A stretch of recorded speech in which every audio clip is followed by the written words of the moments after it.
Assalamualaikum warahmatullahi wabarakatuh. Apa kabar semuanya? Semoga selalu sehat, dilancarkan rezekinya, dimudahkan segala urusannya ya. Amin. Nah, di video kali ini saya akan berbagi informasi yaitu terkait jadwal pencairan bantuan PKH tahap 2 maupun BPNT tahap 2 tahun 2025. Kapan PKH dan BPNT mulai dicairkan kembali. Jadi simak jadwal dan tahapan-tahapan pencairannya ya. Maka dari itu simak terus videonya sampai selesai agar supaya tidak ketinggalan informasinya. Nah, program Keluarga Harapan atau PKH merupakan salah satu program unggulan pemerintah Indonesia yang bertujuan untuk mengurangi angka kemiskinan melalui bantuan sosial.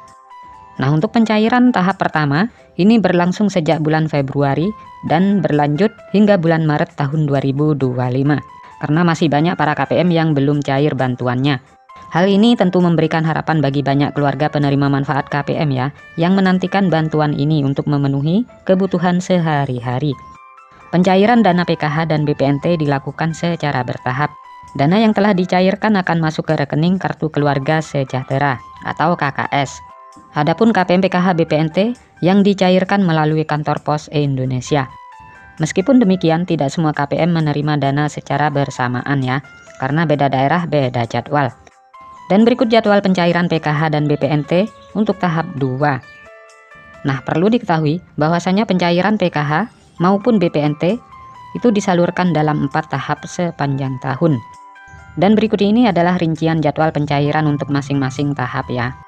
Untuk tahap yang pertama itu sudah mulai dicairkan dan hampir merata ya hingga sampai saat ini. Walaupun masih banyak para KPM yang masih belum cair bantuannya.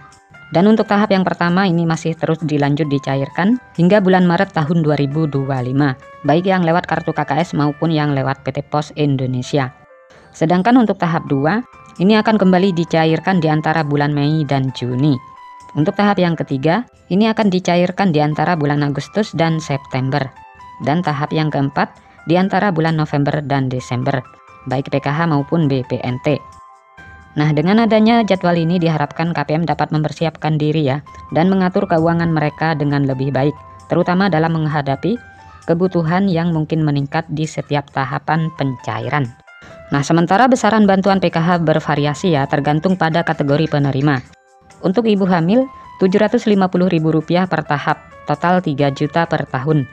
Sedangkan anak usia dini umur 0 sampai dengan 6 tahun, Rp750.000 per tahap, total 3 juta per tahun.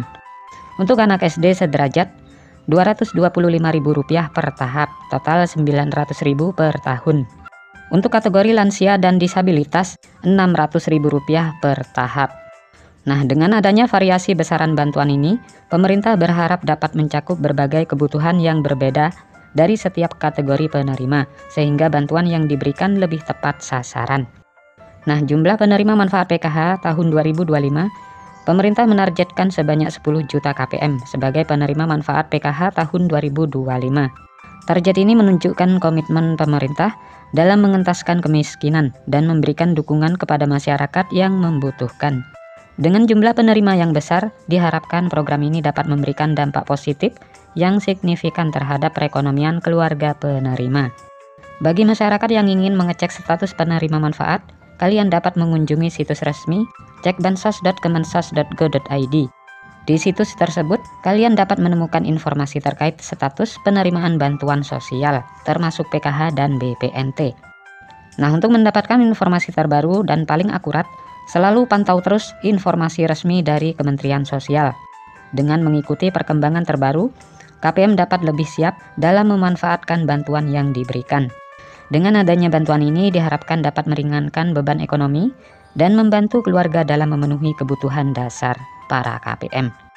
Nah, jadi itulah informasi yang dapat saya sampaikan, semoga bermanfaat. Sampai ketemu di informasi-informasi selanjutnya. Assalamualaikum warahmatullahi wabarakatuh.